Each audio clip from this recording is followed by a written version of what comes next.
dimulai dari situ diajari wong Jawa konsep yang harus diketemui ketika kamu pengen menjadi besar, beradab dan kaya. Ubahan kualitas batinmu dulu. Karena di dalam batin yang kaya dan bersyukur, apa wae ketekan. Lho percaya apa wae ketekan. Tapi nek di dalam batin yang kemerungsung, sumpek apa wae.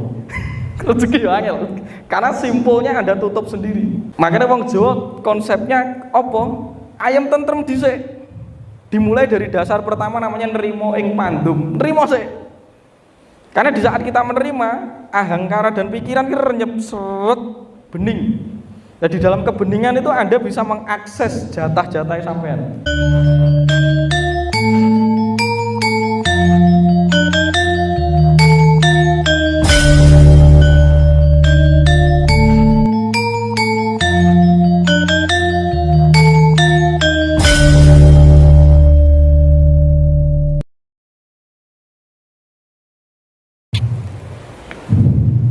Mutmainah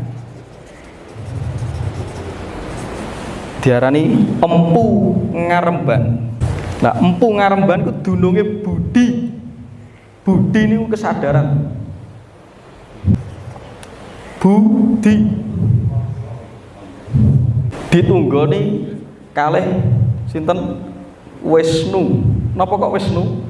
Dewa Wisnu itu gelare Narayana. Narayana itu banyu. Makanya sing nunggu jejere tirta amerta niku budi. Makanya rantai budi mesti rantai pakerti.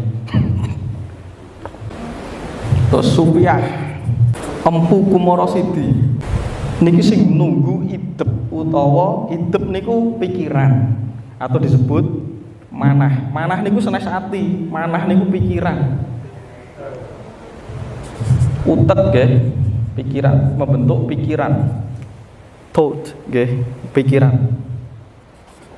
Makanya pikiran itu angin-anginan, sok ngono ketut kono ketut kene. Mergo sifate kaya dene angin.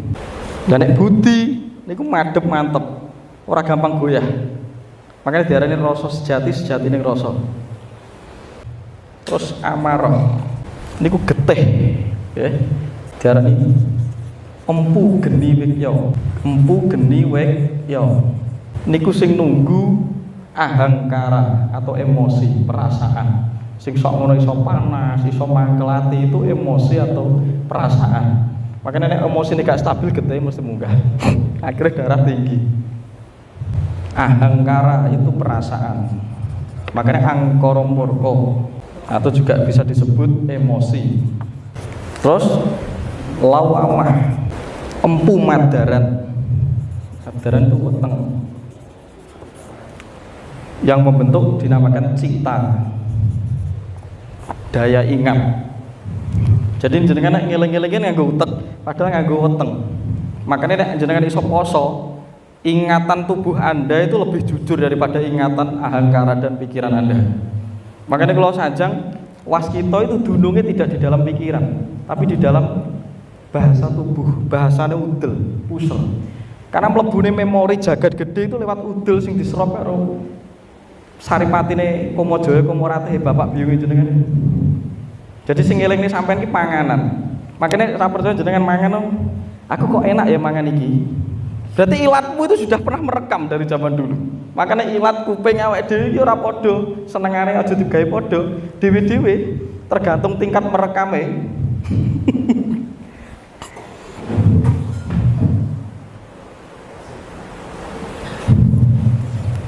Dibalang bahe.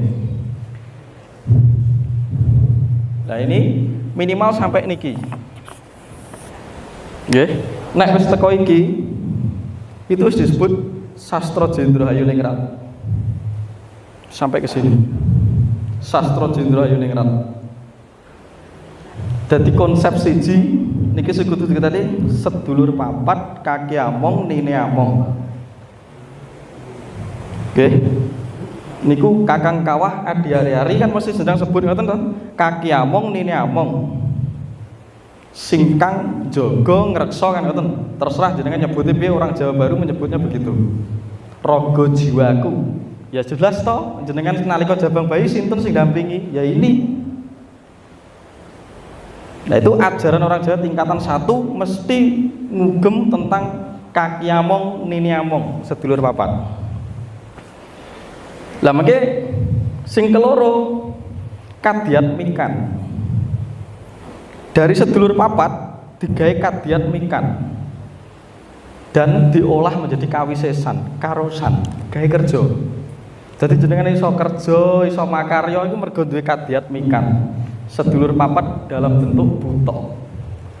Nah ini gak dikendaleni berlebihan, ya serakah. Ya angkara murka. Baru nek wis iso kerja mangan diarani kanoman, ngerti carane mangan, ngerti carane makarya, tahu caranya hidup. Baru masuk ketiga, kandapat sari. Itu tentang ilmu kapanditan. Jadi sudah mulai mengolah intelektual, kudu lebih iso mikir, dewasa, memperhitungkan sesuatu yang ada. Baru nek wis mlebu ning kandapat Jawata iki golek kaweruh. Awar-aware roh batin. Makanya disebut yang keempat ini disebut Sastra Jendra Hayuningrat.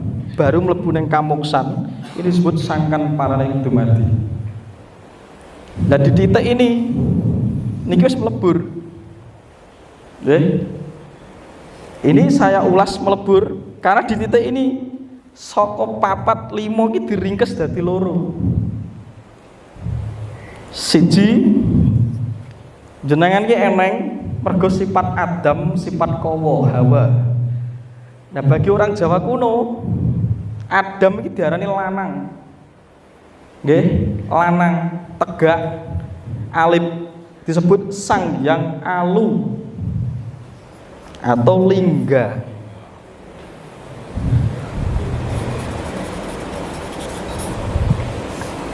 Terus Sang Hyang Alumpang wedok, makanya merlumah. Nek wedok mlumah, nek lanang murep. Makanya badan Adam ing sakjroning badan sarira, sakjroning telenge.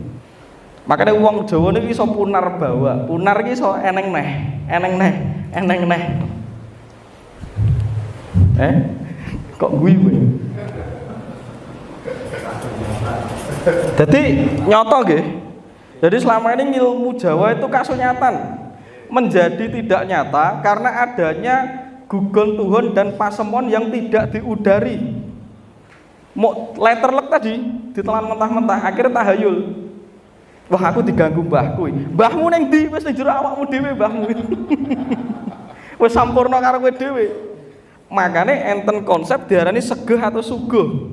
Disuguhi tegese mbahmu ki ben eling, mbahmu ki wis dadi getih, dadi balung, dadi sumsum. Ruwaten awakmu dhewe melalui sedulur papat ini. Lah niki sing alu lanang niki diarani Bapa Pura Akasa atau Brawijaya. Lah biyunge diarani Wulandari atau Mega Pura Gayatri Pratiwi. Lah mergo nek pun jenengan mlebet mriki disanepakne besok nalika arep pesat nyawa, pesat pati, jenengan ditekoni. Pertama sih ditekoni sapa bapakmu? Sapa ibumu? Ditekoni karo sukma kawekas. Lah nek sedulurmu ning kene iki ngerti bapak ibune awake dhewe iki sapa? Ya iki ya iki. Nek dudu kuwi iki. Nah ini nek dijejerke nggih urutane sedulur papat yang ke-1 ini membentuk namanya badan sarira kasa. Keloro kandapat buta itu membentuk sula sarira. Disebut sula sarira, nggih. Sing ketelu disebut sukma sarira. Ini ajaran sedulur papat yang dikembangkan oleh leluhur kita dan dipakai oleh Mahapati Gajah Mada, akhirnya bisa membangun Majapahit gede. Baru yang keempat, nggih, itu disebut sukma sayakti atau sukma kawekas. Nek di dalam Islam disebut nurmo kamat. Nanti saya ulas dari perspektif Islam. Sing kelima niki moksa. Nah niki ora kena diarani sukma. Neng diarani atmo. Atmo purba wisesa. Lah ini peta mapping perjalanan mbiyen kowe ra eneng, saiki eneng, besok balik ra eneng. Itu kudu ndelok saka larian iki. Lah ini konsep ini siji saka badan sarira. Iki nalika lair nyatane didampingi kakang kawah diarani getih puser. Neng jabang bayi urung ngerti kiblat, urung ngerti arah, makanya bingung soal arah. Tapi seiring perkembangan berpikir dan merasa, dia sudah mulai mengerti soal arah. Akhirnya mlebu ning kene didadekne pon, wage, kliwon dienggo manteng arah. Ngertine njaba. Mergo ahangkara karo pikiran iki ngertine makarya, mangan, naluri bertahan hidup, berevolusi. Iki goleki seneng njaba. Akhirnya kepontal-pontal. Ngono nek wis baleh, ret saka lor kidul etan kulon pae kok iki dienggo petungan to, golek sandang pangan to, makanya diarani pekenan atau pasaran. Dina 7 pekenan gangsal. Lah 7 itu dijukuk saka kekuatan langit sapitu atau disebut bahasane Sang Hyang Manik Pitu. Makanya Sang Hyang Raditya, Sang Hyang Soma, Sang Hyang Sukra kan begitu. Sang Hyang Buddha dan selanjutnya digandengke karo konsep pekenan. Lah dina 7 itu lahirnya jagat gede, 5 niki lahirnya jagat cilik. Nah niku dapuk. Ini dapuk. Lah nanti nek wis iki ngerasuh ngerti sari. Makanya nek wis ngerti njaba kocape desendriya 10 indra naluri untuk bertahan hidup, mangan dan makarya diringkes mlebu naluri golek dalan bali. Makanya ngelatih megeng napas atau hambekan. Ternyata kiblate ning jero awake dhewe. Menungso ki kenggonan tengah, makanya diarani tiang atau cagak. Neng malah goleki ning jaba.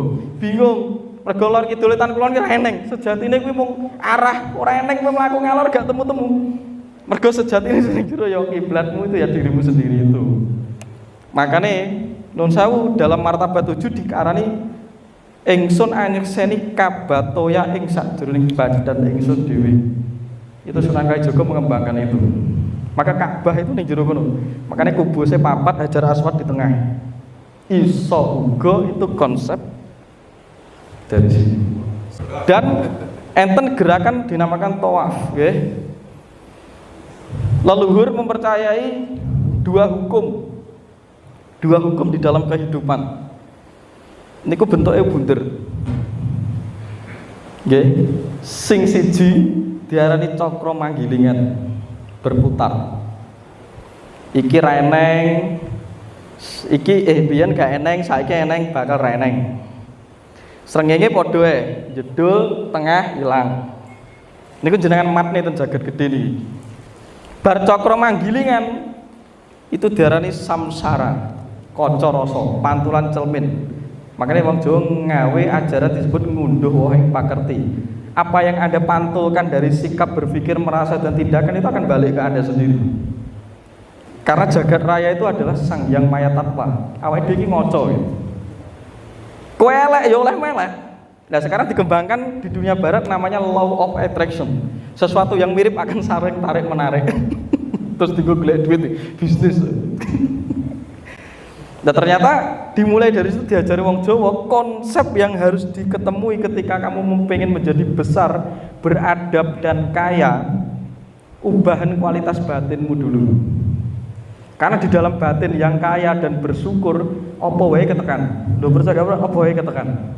Tapi nek di dalam batin yang kemerungsung, sumpek apa wae. Rezeki yo angel. Karena simpulnya Anda tutup sendiri. Makanya wong Jawa konsepnya apa? Ayam tentrem dhisik. Dimulai dari dasar pertama namanya nerimo ing pandum. Nerimo sik. Karena di saat kita menerima, ahangkara dan pikiran kita renyep seret bening. Nah di dalam kebeningan itu Anda bisa mengakses jatah-jatah sampean. Dan jatah ora teko iki ditutup dhewe nganggo sawan bendu. Karena buta ini masih melingkar di dalam diri kita, urung dipepes. Makanya sifatnya isih angkara murka. Ketika kakang kawah ini menggoda panjenengan, urip ki isine wedi. Ora madhep mantep. Ketika adi hari-hari itu menggoda Anda, serakah, pengennya mangan sifatnya adi hari-hari. Makanya adi hari-hari itu dikonsepkan sebagai supiah, angin, geden angen-angen, mesti kebentung ing tawas kesanduk ing roto. Penderitaan. Nah ini perjalanan dari leluhur Nusantara. Makanya tidak menutup kemungkinan ada 3 fase yang dipengaruhi oleh pendatang. Ya akhirnya diakulturasi karo leluhur. Karena leluhur itu pertama tidak pernah mengajarkan konsep ini, belum ada. Makanya bener nih diarani kitab teles. Karena yang dipahami leluhur hanya hawa atau energi. Dan si energi ini harus dikelola agar membentuk sikap berpikir, merasa, bertindak yang tepat dan harmonis. Nah buah dari 3 pengelolaan energi, maka leluhur selalu bareng ini lakon, baru diwedari begitu. Karena dia tahu ketika kamu tidak berada dalam tataran energi atau yang kondisi prima, tak wejangono ilmu wis ora bakal canda, karena isine mau kemerungsung karo atimu dhewe begitu. Itu konsep leluhur. Baru ketika tertata dari dalam, diwejangi mentes masuk ke dalam. Baru engkau lagi membentuk 3 prinsip di Nusantara yang tidak bisa diganggu-gugat. Diambil dari dasar Trimurti, Sabda, dan Guna. 1, gotong royong. Kenapa gotong royong? Karena kita terdiri dari perbedaan yang manunggal. Makanya Bhinneka Tunggal Ika. Kenapa? Jenengan belajar dari jagat cilik. Ini kan satu tubuh, jagat alit ini. Niku kan enten kuping, irung, mripat, cangkem, kan duwe kuasa dewi-dewi. Beda-beda ning dalam satu tubuh. Lah jenengan padha, beda-beda ning dalam satu kesatuan yang disebut Tuhan semesta alam. Jadi rasa beda-beda nilainya. Akhirnya ternyata kalau diamati, memang urip iki sistem gotong royong. Dimulai dari struktur partikel sel yang bekerja sama, baru membentuk otot, sumsum, balung, getih, otot, kulit, wulu. Karo ini sudah membeda antara kuping karo mripat, sudah tidak manunggal, pasti bergeser. Maka sistem gotong royong itu nomor 1. Kedua, toleransi. Karena di dalam perbedaan ternyata dalam satu tubuh. Nah itu diterapkan dalam kehidupan orang-orang di sekelilingnya. Baru kerukunan. Ketika 3 ini dipegang, Yanuswantoro itu bangkit. Maka konsep yang digemakan Soekarno itu kesatuan, persatuan dari suku-suku yang menyatu. Kenapa suku? Suku ini sikil. Jadi nek sikil lagi podo nyatu kabeh melaku yo enteng gitu. Tapi kalau konsep ini masih belum diajarkan, ini akan hancur. Bangsa kita akan hancur. Ini mungkin ringkes dari ajaran diskusi kita. Baru dikembangkan di era Jawa Baru, ya. Hasilnya Jawa Baru itu ada 5 fatsal juga.